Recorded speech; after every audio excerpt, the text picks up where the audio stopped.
24/6 ये महावाक्य मम्मा की, और रिवाइज डेट है 27 जून 64। मातेश्वरी जी के आज मम्मा की मृत्यु, और आज गीत बजा छोड़ दे जग से नाते। सुना ये गीत कभी? छोड़ दे जग से नाते। अगर हम जग से नाते ही छोड़ दें तो फिर जग काहे के लिए है?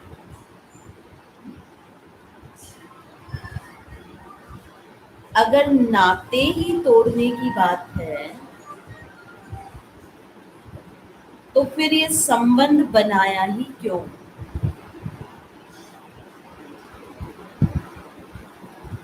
पति पत्नी,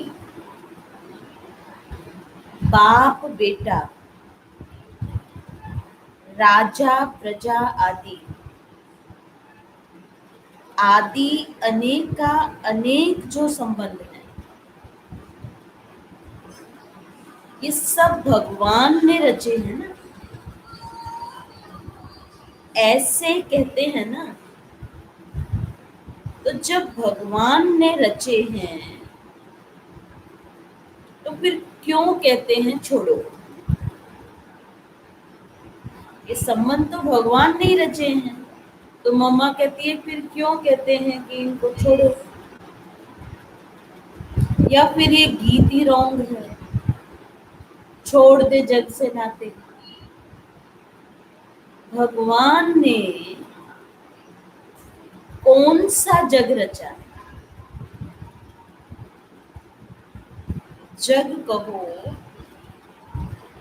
दुनिया कहो, जो भगवान ने रची वह ऐसी दुनिया थोड़ी रची है जो छोड़नी पड़े। अभी के जो संबंध हैं वह नहीं रचे, कलयुगी संबंध नहीं रचे। सतयुग में संबंध थे, सुखदायी संबंध थे। अब कलयुग में संबंध हैं लेकिन दुखदायी संबंध है। हर संबंध में दुख है।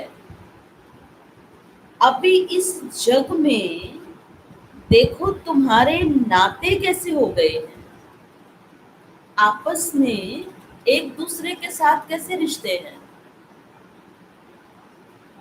कर्मों के कारण तमो प्रधानता में आते आते क्या हो गए?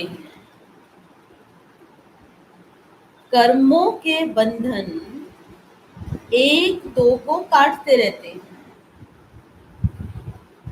सभी नाते इस कर्म के हिसाब में तमो प्रधानता में आकर के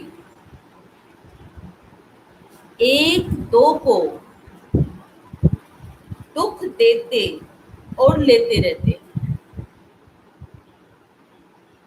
भगवान खुद कहते हैं मैंने तो तुम्हारे ये दुख के संबंध नहीं बनाए,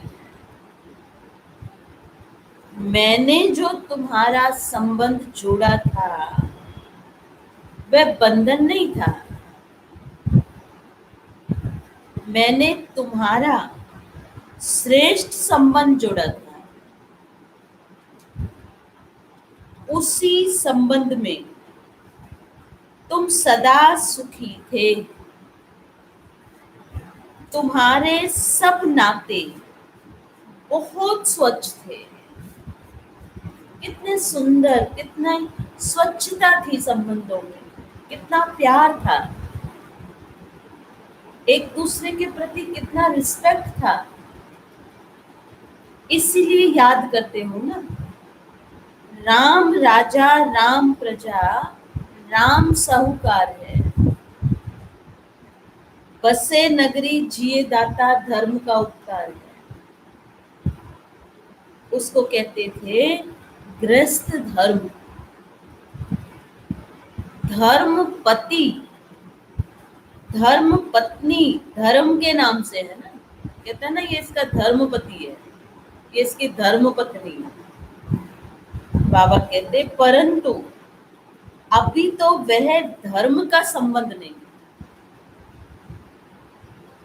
प्रैक्टिकल वह जीवन नहीं रही है, धर्म रहा ही नहीं है।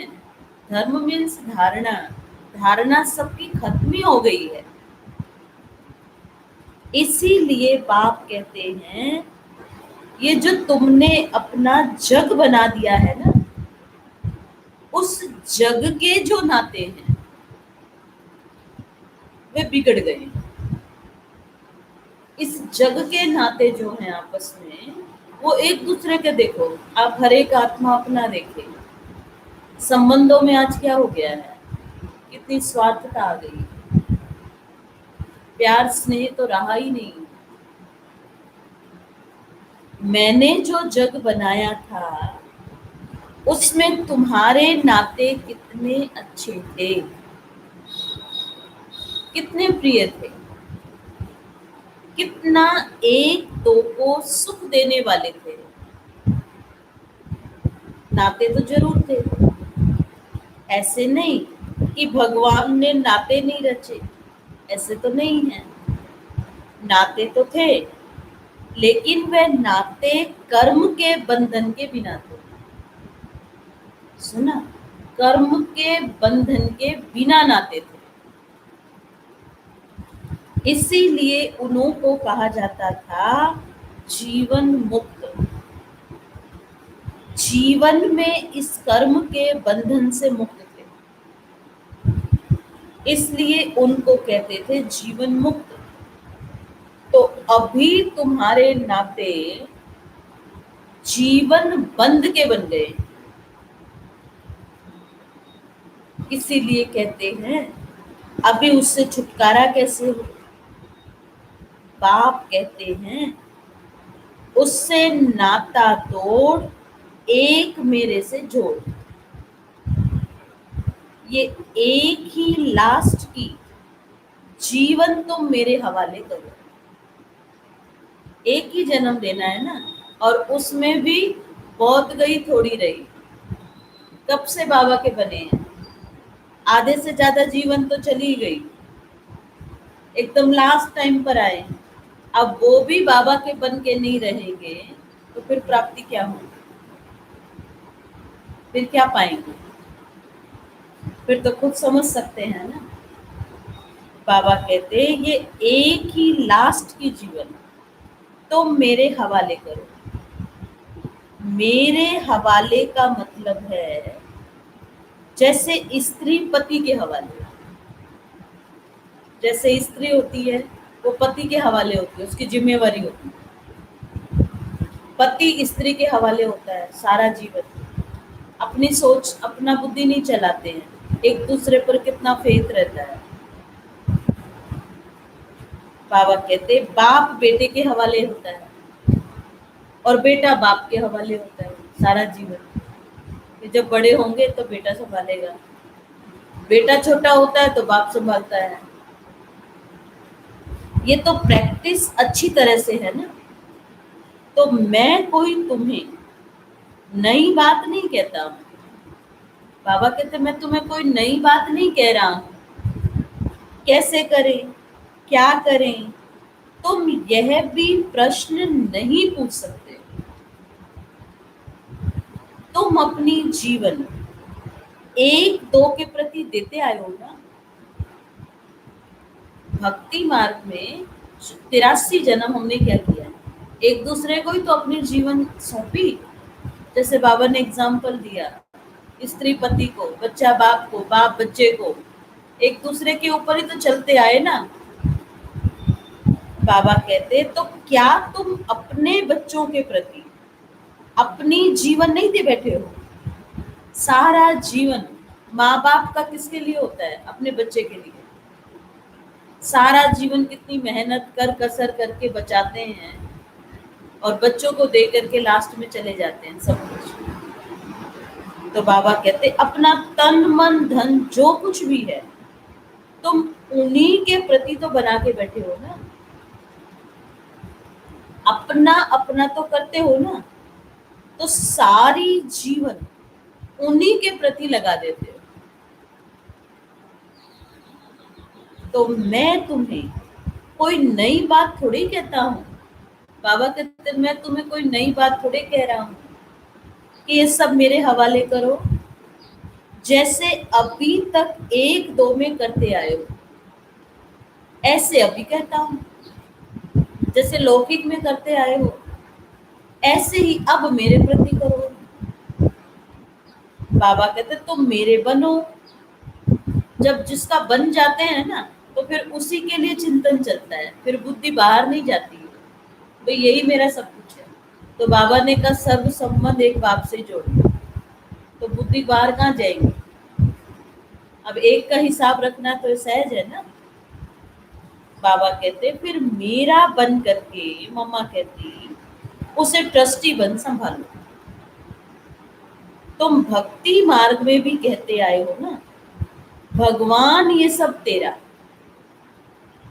तो मैं तेरा, परंतु तेरा किया तो नहीं।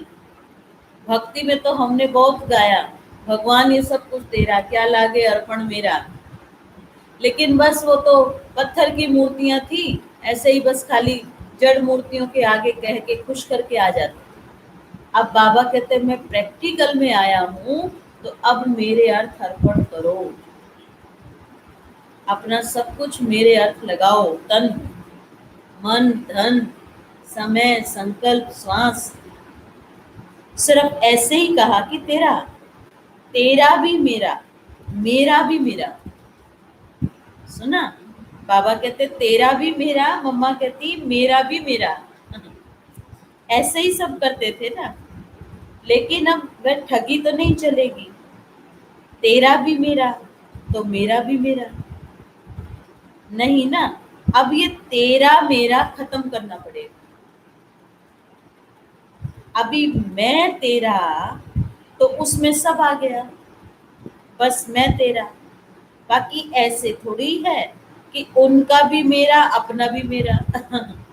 भाई उनका जो है वो भी मेरा और जो मेरा है वो तो है ही मेरा।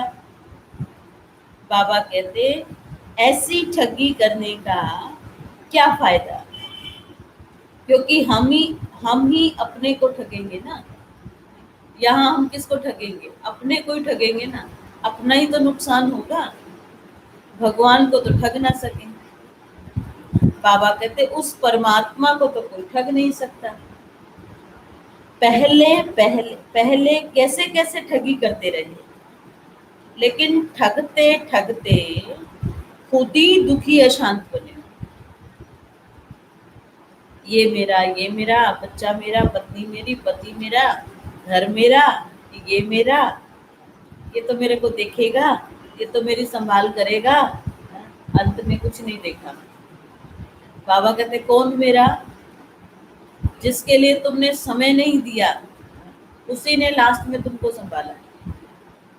बाबा कहते कौन, भक्ति में भी परमात्मा। बाबा कहते क्योंकि धोखा तो तुम खा ही रहे हो, तो इसीलिए अब बाप कहते हैं वह सब छोड़ो, वो सब संबंध छोड़ो, क्योंकि 83 जन्म देख लिया, माना 63 जन्म। सत्युग त्रेता में तो सुखी संबंध थे, लेकिन 63 जन्म तो बहुत दुख होगा, बहुत दुख लिया, तो अब अनुभवी हो गए ना। बाबा कहते देह सहित सब संबंधों से बुद्धि हटा करके अभी मेरे से जोड़ो, फिर अपनापन नहीं रहेगा ना। अभी तक मेरा मेरा कहते दुखी होते रहते हो, फिर बुद्धि उधर जाती है, तो कहते हो क्या करूं, कैसे करूं। अगर तुम इसी में लटकेंगे तो नतीजा क्या होगा। अगर किसी में बुद्धि फंसेगी तो फिर नतीजा क्या होगा, रिजल्ट क्या होगा? ये मोह जो है ना, इसके कारण तुम दुखी बन पड़े हो। इसीलिए बाप कहते हैं तुम इस जग के नाते तोड़ करके अभी मेरे बनो।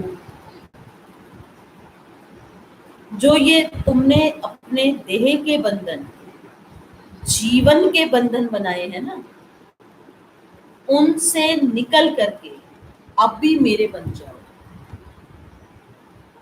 फिर मैं कोई तुम्हारे साथ जन्म जन्म थोड़ी चलता रहूंगा। बाबा कहते मैं तो संगम पर ही आया हूं ना, मैं थोड़ी तुम्हारे साथ जन्म जन्म चलूंगा। नहीं ना, अभी मेरा तुम्हारे से काम है बस, क्योंकि मुझे विश्व का परिवर्तन कराना है, मुझे तुम्हें ही देवता बनाना है। बाबा कहते मेरा तुम्हारे से ही काम है, तुम ही कर सकते हो। कितनी बाबा की आशा है हमारे में, कितनी ऊंच आशा है। अगर मेरा बच्चा नहीं करेगा तो कौन करेगा? तो इतना हमको है, इतना हमको नशा है कि हाँ बाबा हम करके दिखाएंगे, आपकी आशाओं पर खरा उतरेंगे। फिर तो तुम आत्माएं आपस में सदा काल के सुख में चलती रहेंगी। तो तुम्हारे दुख के बंधन काट करके सुख का संबंध बना देता हूँ, फिर तुम ही आपस में सुख भोगेंगे। अभी देखो तुम कितने बिगड़ गए हो, फिर बाबा लाइन पे ला रहे हैं। अभी देखो तुम कितने बिगड़ गए हो, इसीलिए दुखी होते हो ना। फिर मैं तुम्हारा बिगड़ा हुआ सुधारता हूँ, फिर तुम ही सुखी रहेंगे। मैं थोड़ी जन्म जन्मांतर तुम्हारे साथ चलने वाला हूँ। बाबा कहते मैं तो सिर्फ तुम्हारी बिगड़ी को संवारने के लिए कहता हूँ। बाबा कहते मुझे क्या पड़ी है जो मैं तुम्हें रोज रोज इतना समझाऊं सिखाऊं, रोज परम धाम से आऊं तुमको पढ़ाऊं। बाबा कहते बिगड़ी को संवारने के लिए कहता हूँ ना, अभी मेरे बनो। जैसे लौकिक में माँ बाप बच्चे के पीछे पड़े रहते हैं, पढ़ो पढ़ो पढ़ो पढ़ो, अगर नहीं पढ़ोगे तो देखो क्या करोगे, चाय की दुकान खोलोगे, नहीं करोगे तो रिक्शा चलाओगे, ऐसा बोलते हैं ना माँ बाप। बाबा कहते हैं माँ बाप को क्या पड़ी है कि बच्चा सुखी हो जाए, इसीलिए कहते हैं ना। बाबा कहते हैं सो भी क्यों कहता हूँ, क्योंकि मेरे फरमान पर चलने से तुम्हारे लिए सब सहज हो जाएगा। मैं तुम्हें ये सहज युक्ति देता हूँ, तुम प्रैक्टिकल में मेरे होकर के चलो तो ये युक्ति काम में आवे। जैसे कोई किसी के गोद का बच्चा होता है ना, फिर उनका ही नाम प्रैक्टिकल चलेगा कि फला का बच्चा। ऐसे तुम भी प्रैक्टिकल मेरे होकर के चलने से तुम्हारा ही भाग्य बनेगा। अभी लौकिक नाम वाम सब कुछ भूल जाना चाहिए। अब सिर्फ कौन है, हमारा एड्रेस क्या है, हमारी पहचान क्या है, कौन है हम, बीके, हमारा घर कहाँ है। ऐसे तो परम धाम है, लेकिन इस साकार दुनिया में हमारा घर कहाँ है, मधुबन। मधुबन हमारा एड्रेस है और ये हमारे सेवा स्थान है। यहाँ बाबा ने हमको, आप अपने घर में रहते हो तो घर में नहीं रहते हो, सेवा स्थान पे रहते हो। बाबा ने हमें सेवा के लिए रखा है, लेकिन घर हमारा मधुबन है, परमानेंट एड्रेस मधुबन। ये याद रहता है। बाबा कहते तुम प्रैक्टिकल में, तुम भी प्रैक्टिकल में मेरे होकर के चलने से तुम्हारा ही भाग्य बनेगा। बाप तो बड़ी सीधी सहज एकदम सिंपल बातें बतलाते हैं। उसे भी देखो, फोटो में कोई ही धारण करने वाले निकलते हैं। बाप कहते हैं इस छोटे से संगम युग में तुम्हारे देश, इस कॉर्पोरियल दुनिया में तुम्हारे लिए ही आया हूं। तो कम से कम जितना टाइम है उतना टाइम तो कुछ हमारा ख्याल करो। बाबा के बने हो तो कम से कम इतना टाइम तो शुद्ध रहो, इतना टाइम तो पवित्र रहो। फिर तो तुम्हारी ऐसी प्रारब्ध बन जाएगी जो तुम्हें उस दुनिया में मेहनत नहीं करनी पड़ेगी। अभी थोड़ी मेहनत की बात है। अभी तुम कैसे भी करके, मर मिट करके भी पवित्र रहने की प्रतिज्ञा करो। कुछ भी करना पड़े, मम्मा कहती मर मिटना पड़े तो भी पवित्र रहना है, पक्की प्रतिज्ञा करो। अपनी दृढ़ता रखो, अपनी धारणाओं में रहने का पूरा प्रयत्न करो। बाप तुम्हें साफ साफ बतलाते कि तुम सिर्फ इतने थोड़े टाइम के लिए ये मेहनत करो। मैं तुम्हें और कोई मेहनत नहीं कराता। तुम्हें जितना मिलता है उसकी भेंट में कोई मेहनत ही नहीं। जो प्राप्ति बाबा हमें कराते हैं उसकी भेंट में हम क्या मेहनत कर रहे हैं? ऐसा कुछ जास्ती तो, ऐसा पुरुषार्थ, इतनी मेहनत तो कोई कर नहीं रहे हैं। जो हमें प्राप्तियां हो रही हैं प्रेजेंट में भी हो रही है और भविष्य तो हमारा बहुत ऊंच है। तो अभी घी के घड़े बनाओ, घी के घड़े मत बनाओ। सॉरी, ये करूंगा, ये करूंगा, वो हिंदी में कहते हैं ना हवाई किले बनाना। ऐसे करेंगे, ये करेंगे, लेकिन करेंगे नहीं, कहेंगे सर, प्लान बनाएंगे। तो उसको बोलते हैं, सिंधी में बोलते हैं घी के घड़े बनाना। बाबा कहते ये करूंगा, यह करूंगा, दुनिया क्या कहेगी, वह क्या कहेंगे। अरे दुनिया क्या कहेगी छोड़ दो इसे। मैं रोज क्लास में जाऊंगा, बैज लगाऊंगा, दुनिया क्या कहेगी, धारणाओं में चलेंगे तो दुनिया क्या कहेगी। दुनिया को देखते हैं, समाज को देखते हैं। जब हमें कुछ हो जाता है तो समाज हमें देखता है। दुख समाज दूर करता है? दुख में कोई मदद करता है या अकेले ही दुख को भी वो करना पड़ता है, फेस करना पड़ता है? बाबा कहते हैं अब ये दुनिया ही जाने वाली है ना, लेकिन उन विचारों को यह पता थोड़ी है। इसीलिए बाप कहते हैं ये मत सोचो, अब तो मौत सामने खड़ा है। तुम इतना लंबा चौड़ा जो बना कर बैठे हो ना, ये सब वेस्टेज कर रहे हो। अभी बाप कहते हैं उस वेस्टेज को बचाओ। इस शरीर निर्वाह के लिए जितना चाहिए उतना भले करो। जितना तुम्हारा क्रिएशन के साथ हिसाब किताब है उतना करो। मैं कहाँ संभालूंगा? इसे तुमको ही संभालना है। जो जरूरी है वह तो तुमको फ्री करता हूं, लेकिन अभी ये जो एक्स्ट्रा रच रहे हो ना उसके लिए मना करता हूं। जो एक्स्ट्रा जाल बिछा रहे हो, एक्स्ट्रा संबंध, एक्स्ट्रा सब कुछ, बाबा कहते हैं इस विस्तार को खत्म करो, क्योंकि अभी ये गिरना ही है। क्यों? अपना फालतू समय गवा रहे हो। इन फालतू के झंझटों से ही तुम दुखी हुए हो। उन झंझटों से तुम कैसे छूटो, वही तो तुम्हें बतलाता हूं। तो फिर भी बैठ करके अनेक बहाने लगाना ये कहाँ की रीति? बाबा इस कारण, बाबा ये कारण। बाबा कहते ये सब कहाँ की रीति? जब मैं तुम्हें कह रहा हूं ये सब छोड़ो, फिर बुद्धि को फंसा के क्यों बैठे हो? फिर इतने विस्तार में क्यों जा रहे हो? फिर नई नई रचना क्यों कर रहे हो?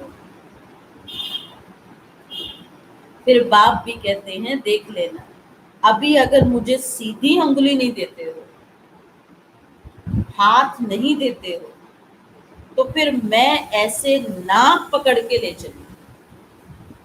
अगर सीधे होके नहीं सुनोगे, नहीं मानोगे, तो बाबा कहते हैं अगर कोई नाक से पकड़ के किसी को ले जाए तो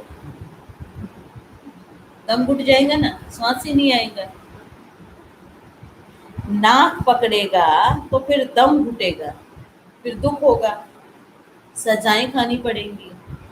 इसीलिए कहते हैं अभी हाथ में हाथ देकर सीधा चलने का टाइम आ गया है। अगर सीधी तरह से नहीं चलेंगे, फिर मेरे हाथ में तुम्हारा नाक भी तो आएगा ना, फिर देख लेना।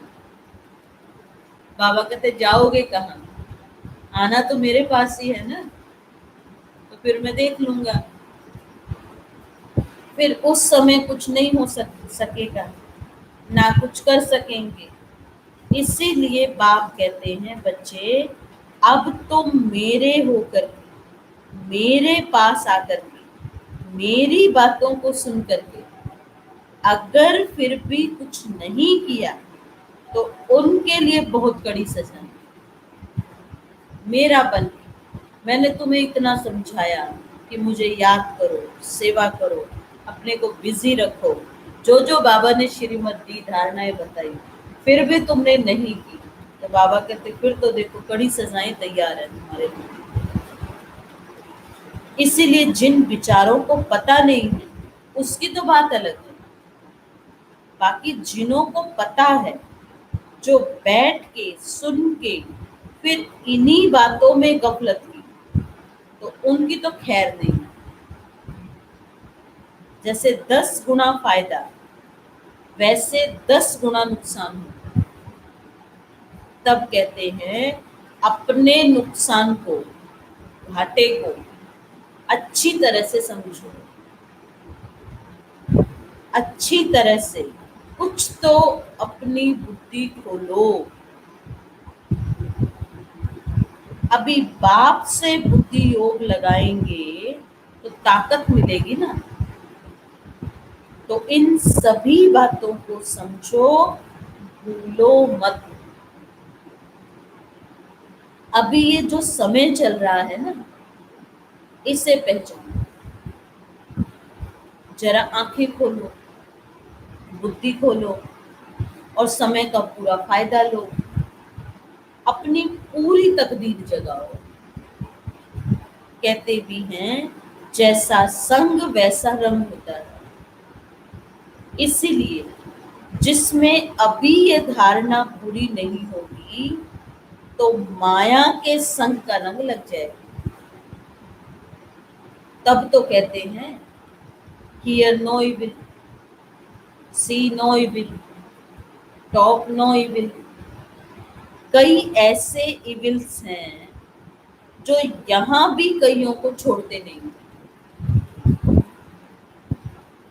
फिर एक दो के संग दोष में आ जाते हैं। तो कहते हैं ऐसे संग दोष से बचे रहो। ऐसे मत समझो कि संग दोष बाहर है, यहाँ नहीं है। ऐसे नहीं समझो। बाबा कहते संग की संभाल तो करनी ही है। बाबा कहते नहीं, यहाँ भी वे घूमते रहते हैं क्योंकि उनका राज्य है ना। इसीलिए बाप कहते हैं अच्छी तरह से कवच पहन कर रखो, अच्छी तरह से कवच पहन कर रखो। कौन सा कवच? कवच होगा तो उसकी गोली लगेगी। कौन सा कवच? बाबा की याद ही कवच है, बाबा की श्रीमत ही कवच है, योग का ही कवच है, ज्ञान की तलवार है। इन सभी अस्त्र शस्त्रों को अपने पास अच्छी तरह से संभाल के रखो। कहते भी हैं जो करता है वह पाता है। कहते हैं ना भाई जो करेगा सो पाएगा। ये तो भविष्य प्रारब्ध बनाने की बातें है ना। यहाँ तो प्रारब्ध नहीं भोगनी है ना। यहाँ तो कोई गुरु बन के नहीं बैठना। यहाँ तो हमें किसी का गुरु बन के नहीं बैठना है। बाबा कहते हैं इसमें कोई मिसअंडरस्टैंडिंग ना करे कि बाबा समझा रहे हैं इसलिए ये सब समझाया जाता है। तो यह सब बातें ध्यान में रख करके अपने को सेफ रखना कि हमारे से कोई भूल तो नहीं हो रही है, अवज्ञाएं तो नहीं हो रही हैं, श्रीमत का उल्लंघन तो नहीं हो रहा है। बाबा कहते हैं कि ध्यान रखना है अपने पर, बहुत अटेंशन देना है। अगर हुई तो बाबा ने कहा फिर तैयार रहना सजा के लिए भी, अपने को सेफ रखना है। यहाँ कोई खर्चे आदि की बात नहीं होनी चाहिए। अब ये सब खर्चा दूसरों के कल्याणार्थी यूज करना है।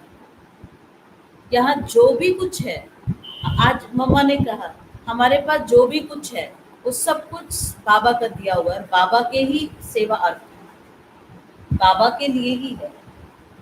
तो बाबा के लिए जो है फिर अपने में उस अमानत में ख्यानत लाना, तो ये भी तो बहुत बड़ा पाप है, विक्रम है। हमने भक्ति में भी कहा तन मन धन सब कुछ तेरा, क्या लागे अर्पण मेरा। अब बाबा कहते हैं मैं डायरेक्ट आ गया हूँ, अब मेरे अर्थ लगाओ, सफल करो। अगर नहीं करते हो, अभी भी लौकिक अर्थ ही लगाते हो, तो बाबा कहते फिर सजा के लिए भी तैयार रहो। फिर जब हिसाब लूंगा छोड़ूंगा नहीं, क्योंकि कहने के बाद अगर नहीं किया तो उसका बहुत भारी हिसाब बनता है। और जो जानने के बाद करे, कहते हैं ना वे तुम तो सब कुछ जानते थे, जानबूझ करके किया ना तुमने, खाओ सजा। तो उसके लिए तो बाबा कहते खास ट्रिब्यूनल बैठे। तो मम्मा कहती है एक एक पाई भी सब इसी कार्य में लगाना है, बाबा की सेवा में ही लगे सब कुछ। नहीं तो ये बातें बाबा की इतना याद आएगी थोड़े समय के बाद। कईयों को तो आना शुरू हो गया है, लेकिन कईयों को अभी भी आ नहीं रही है, ये बात समझ में नहीं आ रही है कि बाबा क्यों कह रहा है कि सब कुछ सफल करो। बाबा कहते दूसरी मुरली चली। देखो सारा मुरली आप लोगों ने मिस कर दिया। चढ़ती कला में जाना है तो अपने जीवन की सारी जवाबदारी उनके हाथ में समर्पण कर दो। अगर चढ़ती कला में जाना है, सबको अपनी चढ़ती कला करनी है ना, तो मम्मा ने कहा अपने जीवन की सारी जवाबदारी उनके हाथ में समर्पण कर दो। बाबा के हाथ में अपना जीवन दे दो। दिया है बाबा, आप जानो आपका काम क्या है। भक्ति में भी कहते हैं जाई विधि राखे साईं ताई विधि रही। तो यहाँ डायरेक्ट भगवान को अपना जीवन देना, अपने जीवन की सारी जिम्मेवारी सौंपना, कितने बड़े भाग्य की बात है।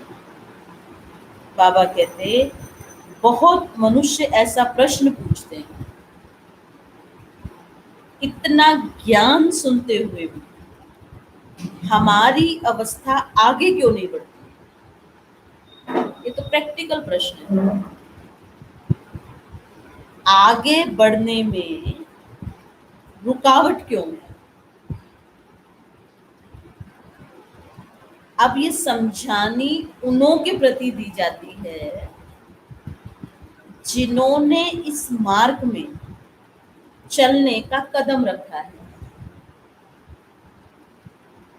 परंतु जब तक अपनी जीवन मन वाणी कर्म सहित सरेंडर कर इनका नहीं हुआ है, तब तक आज की पूरा मुरली अंडरलाइन, तब तक वह अतीन्द्रिय सुख महसूस हो नहीं सकता। जब तक मन वाणी कर्म सहित बाबा को सरेंडर नहीं हुए हैं,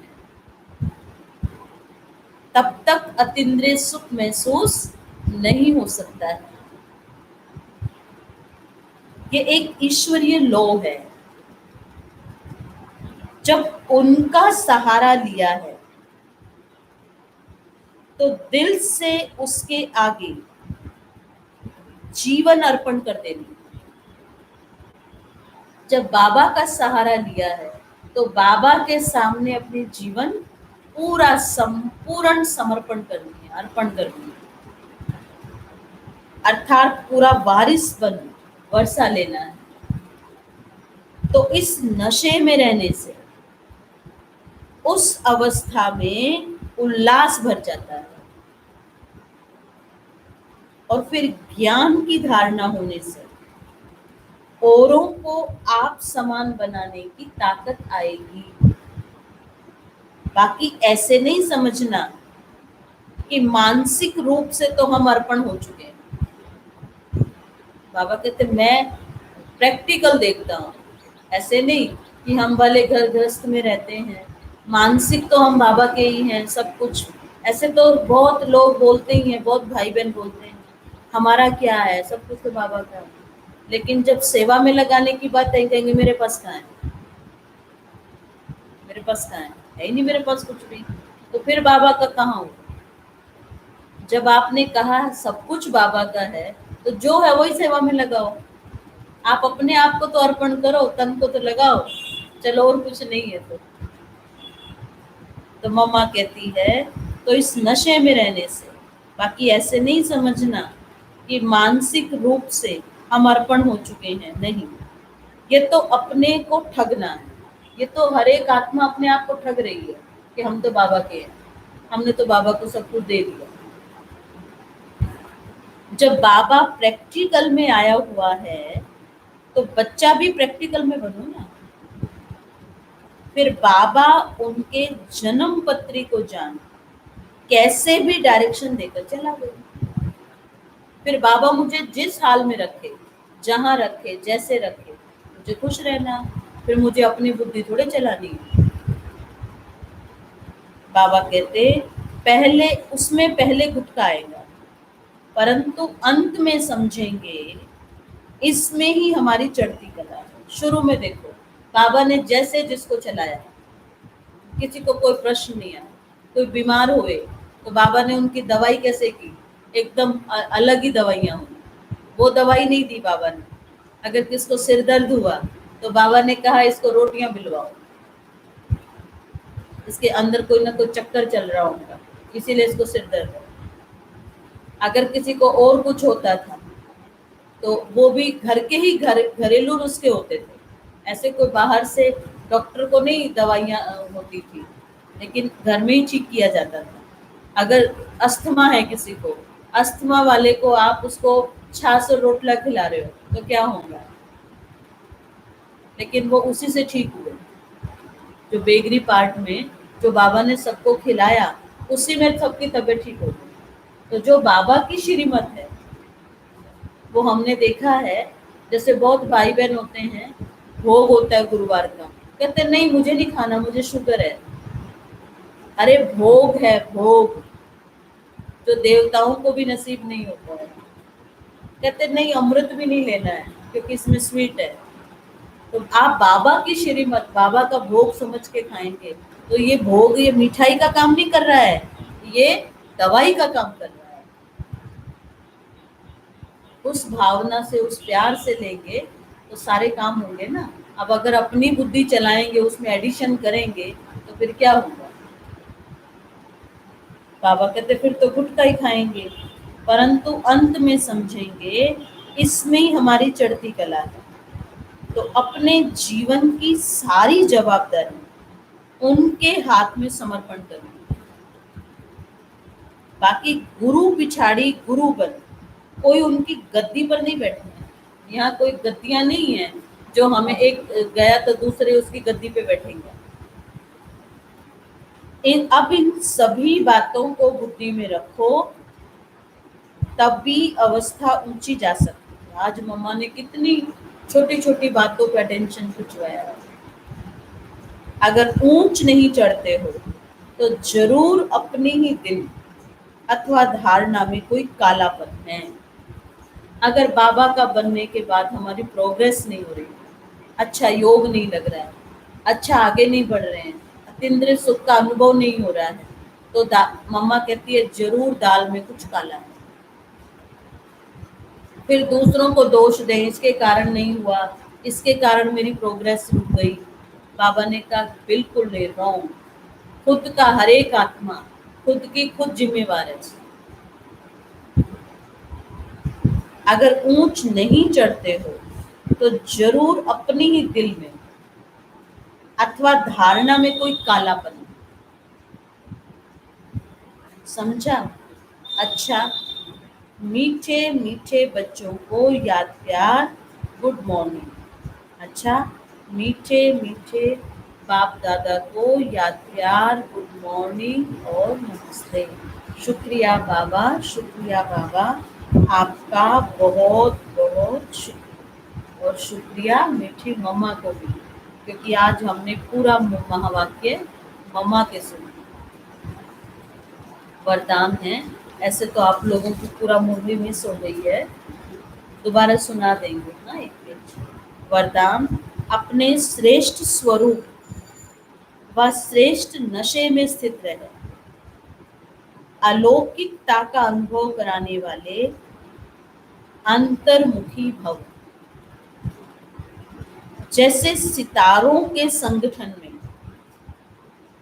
विशेष सितारों की चमक दूर से ही न्यारी प्यारी लगती है, ऐसे आप सितारे साधारण आत्माओं के बीच में एक विशेष आत्मा दिखाई दो। साधारण रूप में होते असाधारण व अलौकिक स्थिति हो तो संगठन के बीच में अल्लाह लोग दिखाई पड़ेंगे। सुना? संगठन के बीच में अल्लाह लोग दिखाई पड़ेंगे।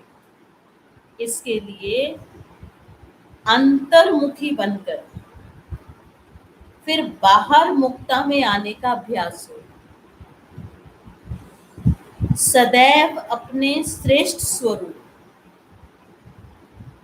व नशे में स्थित होकर नॉलेजफुल के साथ पावरफुल बनकर नॉलेज दो, तब अनेक आत्माओं को अनुभवी बना सकेंगे। और स्लोगन है, रावण की जायदाद साथ में रख ली तो दिल में दिलाराम ठहर नहीं सकता। सुना? बाबा कहते रावण की जायदाद साथ में रख ली तो दिल में दिलाराम ठहर नहीं सकता। या तो दिल में होगी बात या होगा बाप, किसको रखना है बताओ? फायदा किसमें है? अगर कोई बात बुद्धि में होगी तो बाप तो याद होगा ही नहीं, बाप तो बुद्धि में बैठेगा ही नहीं। तो फायदा यही है, बात को बाहर, बात बड़ी नहीं है, बाप बड़ा है। लेकिन कई आत्माएं बातों को पकड़ के बैठ जाती हैं, तो फिर क्या होता है? बाप साइड हो जाता है, किनारे हो जाता है। अच्छा, ओम शांति। तो जिन्होंने मुरली नहीं सुनी उनको सुना दो एक पेज पूरा। आज की मुरली है गीत बजा आज, इसको बंद करना था ना।